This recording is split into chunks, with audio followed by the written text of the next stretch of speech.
Hi friends, welcome to my channel Sheetal's kitchen Gujarati. આજે આપણે બનાવીશું નાસ્તા માટે કે ચા સાથે ખાવા માટે ઘઉંના લોટની ઇન્સ્ટન્ટ મસાલા પૂરી. તો આ પૂરી આપણે ફટાફટ બનાવી શકીએ છીએ અને નાની મોટી ભૂખ હોય ત્યારે ખાઈ શકીએ છીએ. અને લોટને રહેવા દેવો કે કોઈ પણ જાતની માથાકૂટ વગર લોટ બાંધી અને તરત જ બનાવી શકીએ છીએ. તો ઝટપટ બની જતી એવી ઘઉંના લોટની મસાલા પૂરી બનાવવાનું શરૂ કરીશું. ઘઉંના લોટની મસાલા પૂરી બનાવવા માટે અહીં અમે ઘઉંનો ઝીણો લોટ લઈ લીધો છે. સાથે સ્વાદ પ્રમાણે મીઠું ઉમેરી લઈશું. આ પૂરીમાં આપણે મીઠું સહેજ આગળ પડતું રાખીશું, તેથી પૂરીનો ટેસ્ટ છે તે ખૂબ જ સરસ લાગશે. કલર માટે અડધી ચમચી હળદર પાવડર, અડધી ચમચી જેટલા અજમાને આ રીતે હાથેથી ક્રશ કરીને લઈ લીધો છે અને અડધી ચમચી જેટલું જીરું પણ હાથેથી ક્રશ કરીને લઈ લીધું છે. સાથે જ અડધી ચમચી જેટલા આપણે સફેદ તલ લઈ લઈશું અને તીખાશ માટે આપણે 2 ચમચી જેટલું લાલ મરચું ઉમેરીશું. તો આ પૂરી આપણે ચા સાથે કે એમ જ નાસ્તામાં ખાતા હોઈએ છીએ, તેથી તેનો થોડો ચટપટો સ્વાદ હશે તો તે ખાવામાં વધારે સારી લાગશે. મોવણ માટે મેં 2 ચમચી જેટલું તેલ ઉમેર્યું છે અને આ રીતનું મુઠ્ઠી પડતું મોવણ આપ્યું છે. હવે લોટને સારી રીતે મસાલામાં મિક્સ કરી લઈશું અને ત્યારબાદ થોડું થોડું પાણી ઉમેરતા જઈ અને કઠણ આપણે ભાખરીનો લોટ બાંધતા હોઈએ છીએ તેવો લોટ બાંધી લઈશું. આ લોટને આપણે સોફ્ટ રાખવાનો નથી, નહીંતર પૂરી સોફ્ટ થશે અને ચા સાથે ખાવામાં સારી નહીં લાગે.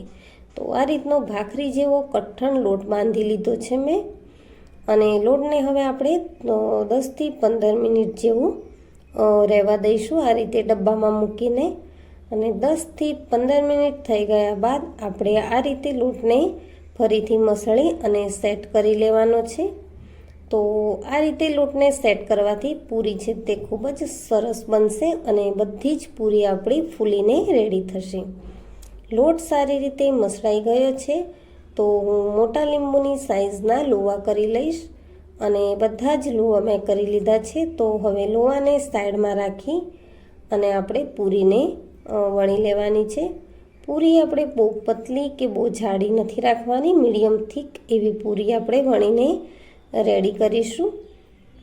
અને સાઈઝમાં પણ આપણે પૂરીને બહુ મોટી કરવાની નથી. તો આ રીતે મેં બધી જ પૂરીઓ વણી લીધી છે અને જ્યાં સુધી પૂરી વણાય છે ત્યાં સુધી મેં તેલ પણ ગરમ થવા મૂકી દીધું છે. તો આ રીતે આપણે સાઈડ બાય સાઈડ કામ કરતા જઈશું તો કામ ફટાફટ થશે અને કંટાળો પણ નહીં આવે.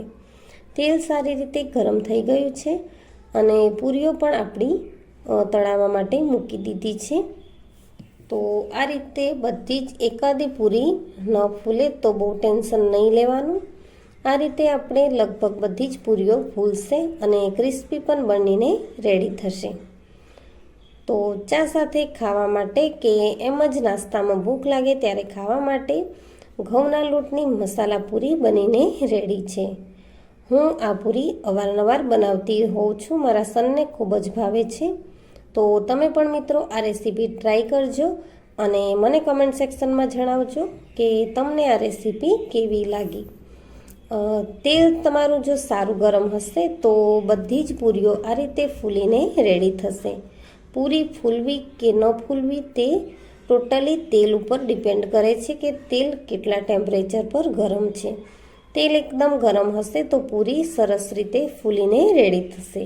હવે આપણે પૂરીને આ જ રીતે ખુલ્લા બાઉલમાં ઠંડી થવા દઈશું અને જ્યારે પણ ઈચ્છા થાય ત્યારે ખાઈ શકીએ છીએ. Thank you for watching. Thank